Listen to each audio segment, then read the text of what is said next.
Dans cette vidéo, je vais te montrer 10 façons d'être plus valorisé. Ah, et cette vidéo est aussi valable pour les hommes.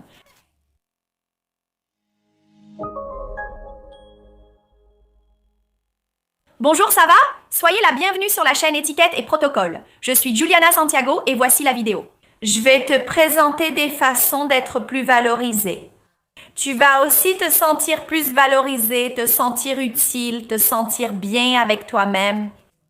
Ça peut sembler un peu étrange de voir un sujet comme celui-ci sur une chaîne d'étiquette, mais au fil de la vidéo, tu vas comprendre que l'étiquette, le comportement ont tout à voir avec toi. Montrer à l'autre que tu es présente, établir ta confiance et tu vas découvrir un peu plus comment tu peux aussi utiliser l'étiquette pour te sentir plus valorisé. Parce que très souvent, ce sentiment de valeur est aussi très lié à la façon dont on se montre, n'est-ce pas? Si tu le montres à l'autre, l'autre le remarque. Tu finis aussi par te reconnaître de cette façon et tu te sens très bien. C'est pourquoi la première chose pour te sentir valorisé, c'est d'être bien avec toi-même. Et l'une des principales choses qui nous fait nous sentir bien, c'est la question de prendre soin de soi. Très souvent, tu prends soin des autres. Tu t'inquiètes trop pour tes enfants, ta famille, tes petits-enfants, tes neveux, et tu finis par t'oublier toi-même. Alors, avoir une routine, t'observer toi aussi, prendre soin de toi, c'est quelque chose de très important et cela va certainement te permettre de te sentir plus valorisé et d'être plus valorisé aussi. Pourquoi? Bien sûr, quand tu prends soin de toi, non? Quand tu as, par exemple, l'habitude de faire de l'exercice physique, on sait, par exemple, que quand on fait de l'exercice physique, on se sent bien, n'est-ce pas? Cela nous fait du bien, naturellement. Nos hormones réagissent de cette façon. Et on arrive aussi à bien se comporter devant les autres personnes. Donc, cela finit aussi par déborder, non seulement à l'intérieur de toi, mais aussi à l'extérieur. Alors, c'est intéressant d'observer cela. Un autre exemple d'auto-soin, c'est aussi d'avoir un passe-temps, des choses que tu fais et qui te font du bien. Donc, par exemple, si tu es une personne qui est souvent déprimée, qui ne fait jamais rien pour toi, essaye de te mettre en premier et cherche à faire des choses qui vont te faire du bien. Les activités comme le sport, une routine de soins de la peau ou observer ta façon de t'habiller en sont des exemples. Avoir des passe-temps qui t'aident à te sentir bien peut aussi être une solution. Tu peux par exemple chercher des passe-temps comme l'artisanat, faire de la céramique, peindre sur du verre. De nos jours, c'est vraiment à la mode. Je ne sais pas si vous avez déjà vu sur Internet des personnes qui peignent des verres à vin avec des peintures spéciales pour le verre. Et c'est un passe-temps vraiment agréable et ça vaut vraiment le coup parce qu'en plus, tu peux utiliser tes verres après. Donc, c'est intéressant de prendre soin de toi, d'accord? Il ne s'agit pas seulement de prendre soin de ton corps, pas seulement d'utiliser des produits pour te sentir mieux, pour avoir ce soin de soi, mais aussi de prendre soin de tes affaires et d'être bien avec toi-même. Un autre point aussi, en plus d'avoir ce soin de soi avec toi-même, qui pour moi est l'un des points clés, pour te sentir valorisé, il faut que tu te valorises toi-même. Tout d'abord, il faut avoir une communication efficace. Donc, chercher à communiquer avec les autres de façon à ce qu'ils sentent que tu es présente. Donc, par exemple, chaque fois que tu vas parler avec quelqu'un, essaie de maintenir un bon contact visuel, observe la personne qui parle, essaie de montrer à l'autre que tu es présente dans cette conversation, n'est-ce pas? Alors, ne te laisse pas distraire facilement, ne reste pas sur ton téléphone, ne regarde pas ailleurs, d'accord? Et ne coupe pas non plus la parole à la personne avec des sujets aléatoires. Je ne sais pas si tu as déjà eu la sensation d'être avec quelqu'un, mais cette personne, elle, genre, change tout le temps de sujet. Tu commences à raconter quelque chose qui t'est arrivé dans ta journée, quelque chose, même si c'est simple, mais elle t'interrompt en demandant « Ah, mais tu es déjà allé à la boulangerie acheter le pain que je t'ai demandé? » Genre, elle lance un sujet qui n'a rien à voir, tu vois? Donc, c'est important d'essayer d'avoir une communication efficace, de ne pas interrompre les gens, de les regarder pendant qu'ils te parlent et de montrer de l'attention. Celle-ci, ce sera une façon très intéressante pour toi d'être valorisé par les autres. Parce que personne n'aime communiquer avec quelqu'un qui, en fait, ne montre même pas d'intérêt pour ce que l'autre dit. Donc, il est important que tu observes tes propres schémas de communication. Un autre facteur pour être une personne valorisée, c'est aussi de montrer de la proactivité, de l'initiative Je sais que souvent on fait preuve de proactivité, d'initiative et on finit par être freiné. Un exemple, c'est quand tu arrives à une fête et demandes à l'hôtesse « Je peux t'aider ?» et elle répond « Non, ce n'est pas nécessaire. » Mais le fait d'avoir cette démarche, d'aller voir l'hôtesse et de lui demander si tu peux aider, fait que tu es vraiment apprécié par elle. Très souvent, il arrive qu'en fait, elle n'ait pas besoin de ton aide à ce moment-là, mais elle va certainement se souvenir que tu as eu l'initiative d'essayer de l'aider d'une manière ou d'une autre. Alors, c'est intéressant, même si on se demande, est-ce que je devrais demander si je peux aider? Est-ce que je vais être utile? Montrer qu'on est présent, c'est important. Cela fera naturellement en sorte que tu sois valorisé. Une autre chose intéressante, c'est que montrer de la proactivité, ça valide aussi. Si tu remarques, par exemple, que quelqu'un est en train d'organiser quelque chose. Parfois, le groupe décide de s'organiser pour offrir un cadeau à quelqu'un, par exemple, c'est très courant. Parfois, il y a un groupe d'amis et tout le monde veut offrir un cadeau à une personne, alors une personne devient responsable d'organiser tout ce cadeau. Est-ce que ce ne serait pas intéressant de demander « Écoute, tu as besoin d'aide, Maria, c'est toi qui vas acheter le cadeau pour Joan.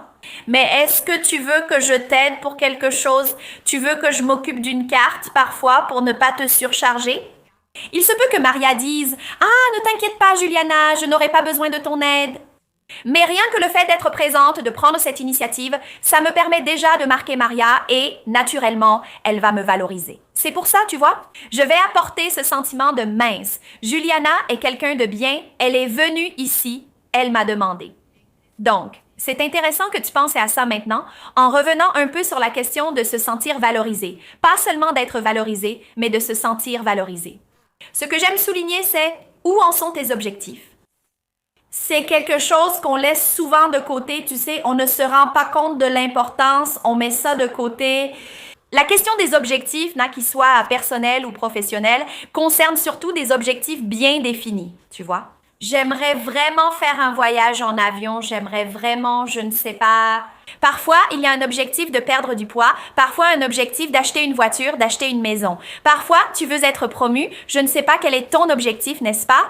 Ton grand objectif, parfois même un objectif à court terme, c'est intéressant que tu en aies un. Oh, j'aimerais vraiment déménager de mon appartement, je vis en location, je veux aller ailleurs. Je voudrais un appartement plus grand, offrant plus d'espace et de loisirs pour mes enfants et petits-enfants. Donc, il est intéressant de se fixer des objectifs. Ils peuvent être à court, moyen ou long terme, mais d'avoir des objectifs clairs, si possible même écrits, n'est-ce pas? Dans un cahier ou sur votre téléphone portable, cela va vous amener à adopter des attitudes qui vous mèneront vers ce grand objectif. On ne valorise pas vraiment cette mise en place d'objectifs, n'est-ce pas? Mais il est essentiel que nous commencions à regarder ce point de fixation d'objectifs avec un regard différent. Alors, aie des objectifs clairs pour toi. Quand tu atteindras ton grand objectif, tu te sentiras très bien. C'est très intéressant quand on y arrive et qu'on parvient à accomplir quelque chose, la sensation que cela provoque en nous, tu sais? Mais pour que tu puisses atteindre tes objectifs, tu dois avoir une idée claire de là où tu veux aller. Et pour avoir cette clarté, tu dois écrire tes objectifs. Comme moi, par exemple, j'ai un objectif, mon objectif est de grandir ici. La chaîne Étiquette et Protocole, donc si tu aimes cette vidéo, aime la vidéo et abonne-toi à la chaîne. Beaucoup de personnes regardent les vidéos et ne sont pas abonnées. Alors, si tu es toujours présent ici, abonne-toi à la chaîne et suis-moi là-bas sur la chaîne @étiquette et protocole. Là-bas, chaque jour, je discute davantage avec toi, je réponds à la boîte à questions, je serai ravie de t'y retrouver. C'est mon objectif, faire grandir la chaîne ici, c'est pour ça que je suis là chaque semaine, d'accord? N'oublie pas de t'abonner. Un autre point aussi, pour que tu te sentes plus valorisé et que tu sois aussi plus valorisé, c'est la question de la résilience. Naturellement, une personne qui a un meilleur contrôle émotionnel, une personne qui ne se déstabilise pas facilement, sera naturellement une personne plus valorisée dans l'environnement où elle se trouve. Ça va être très bon pour toi parce qu'en fait, quand tu as de la résilience, tu arrives à sortir de situations délicates de manière plus élégante, de manière plus confiante, sans trop te nuire et sans laisser cette mauvaise énergie prendre le dessus. Mais aussi, cela va montrer aux autres que tu es une personne forte, que tu sais gérer des situations délicates. Cela va aussi donner l'image d'une personne plus élégante parce que les personnes élégantes, en général, ne se disputent pas avec les autres. Donc, montrer que tu es résiliente, réussir aussi à rester dans une situation, même si elle est extrêmement délicate, savoir gérer les situations, cela va beaucoup t'aider à te sentir valorisée. Tu vas te sentir comme une personne qui a le contrôle de soi-même. Mais tu vas aussi montrer cela aux autres, ce qui fera que les gens vont aussi te valoriser tes attitudes. Une autre chose aussi qui va t'aider à te sentir plus valorisé et à être plus valorisé, c'est la question de tes connaissances. Ça ne sert à rien de perdre notre temps avec des choses qui n'apporteront rien en fait à notre vie, à notre journée, à notre expérience. Par exemple, quand tu vas discuter avec quelqu'un et que tu sais parler d'un sujet, donner ton point de vue, quand tu connais les nouveautés de ta ville, quand tu as des choses à dire, naturellement, tu deviens une personne plus intéressante dans l'environnement où tu te trouves. Et c'est très bon pour toi aussi, parce que tu gagnes en connaissance, donc avoir ce gain de connaissance, c'est quelque chose pour moi qui est l'une des choses essentielles au quotidien. Parce qu'en fait, c'est quelque chose que personne ne peut t'enlever. Personne n'ouvrira ta tête pour retirer ce que tu as appris. Par exemple, tu es ici en train de regarder cette vidéo, tu sais déjà comment être plus valorisé et tu peux utiliser cela. C'est une connaissance que tu as acquise grâce à ce contenu, mais combien d'autres sujets peux-tu aussi explorer? Combien d'autres sujets peux-tu aussi apprendre à connaître? Donc, il est important que tu observes cela. De nos jours, avec Internet, on a beaucoup de sources de ressources pour acquérir des connaissances, pour avoir du bagage, pour savoir discuter avec les gens, connaître les nouveautés, pour discuter avec les gens. Par exemple, quand tu vas à une fête, même dans les cours en ligne, Internet a aujourd'hui apporté cette facilité d'accéder à des cours en ligne, où tu peux te perfectionner dans un domaine, acquérir plus de connaissances pour mieux t'en sortir.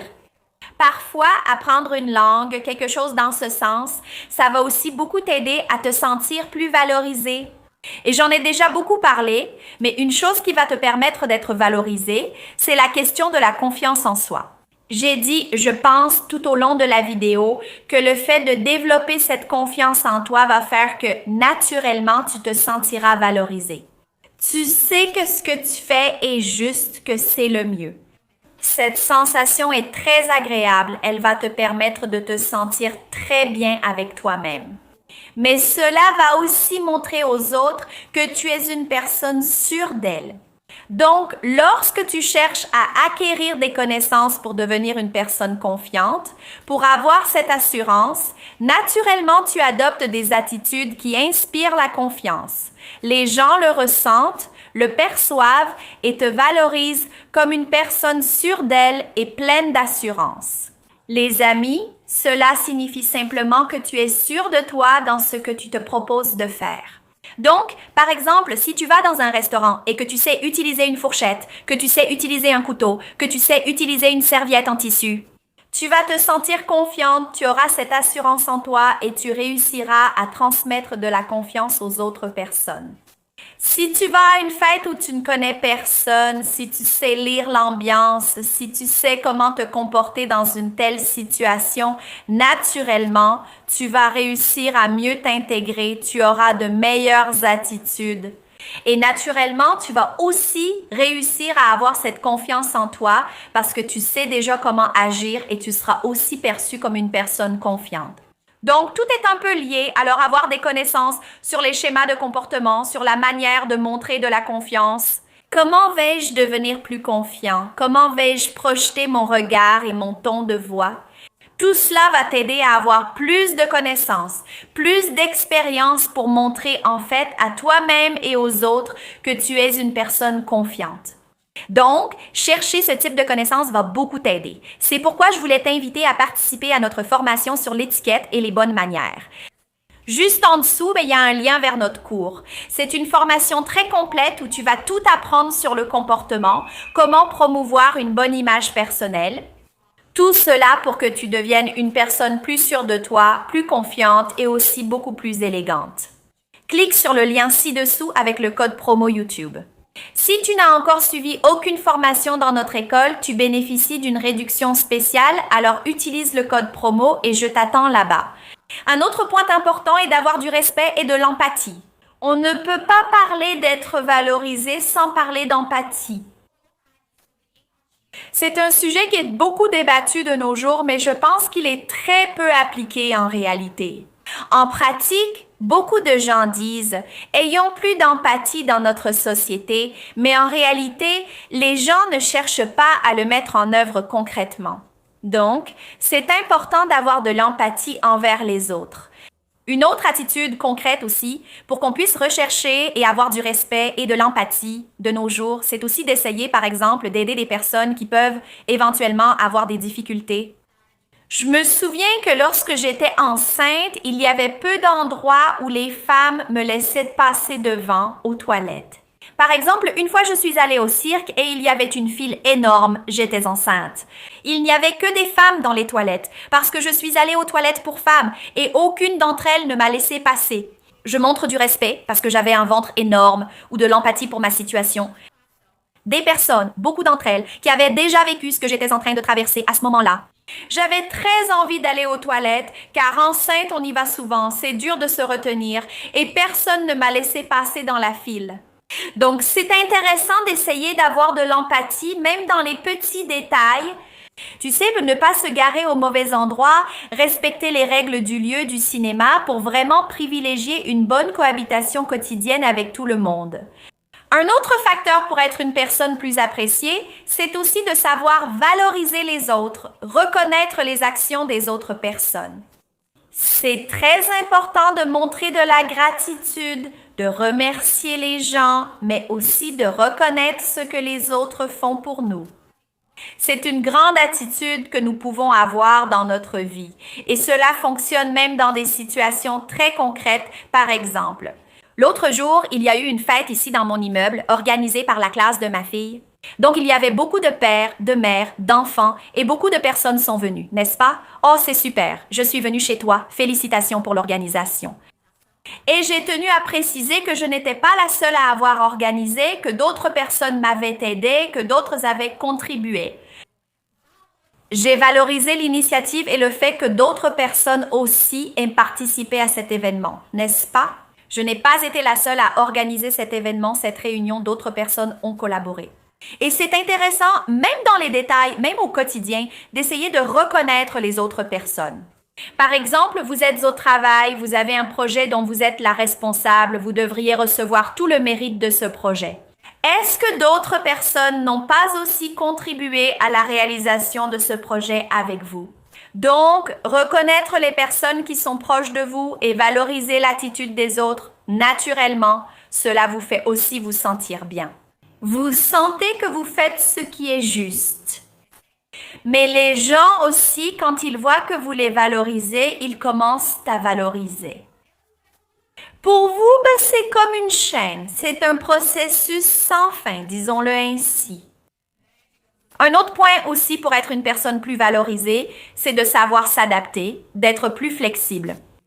Une personne qui sait écouter des points de vue différents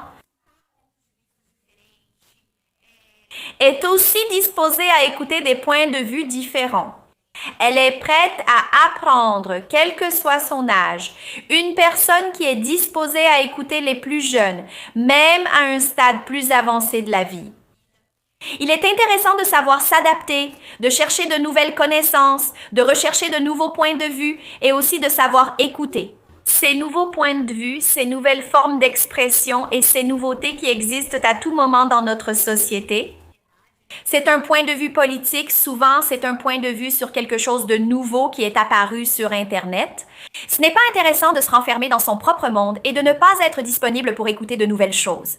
On a toujours quelque chose à apprendre et savoir gérer différentes situations va beaucoup t'aider à être naturellement une personne plus valorisée et aussi à te sentir plus valorisée. Et un autre facteur aussi qui fait que tu peux te sentir plus valorisé et être plus valorisé, c'est ton apparence. Naturellement, la façon dont tu te présentes va faire en sorte que les gens se fassent une interprétation et une idée de toi. Et pour que tu sois toujours au top, j'ai préparé une vidéo avec 10 éléments qui ruinent ton apparence. Je le laisse ici pour que tu puisses le voir après car j'ai déjà fait un contenu sur ce sujet sur la chaîne. Je m'arrête là, à la prochaine vidéo.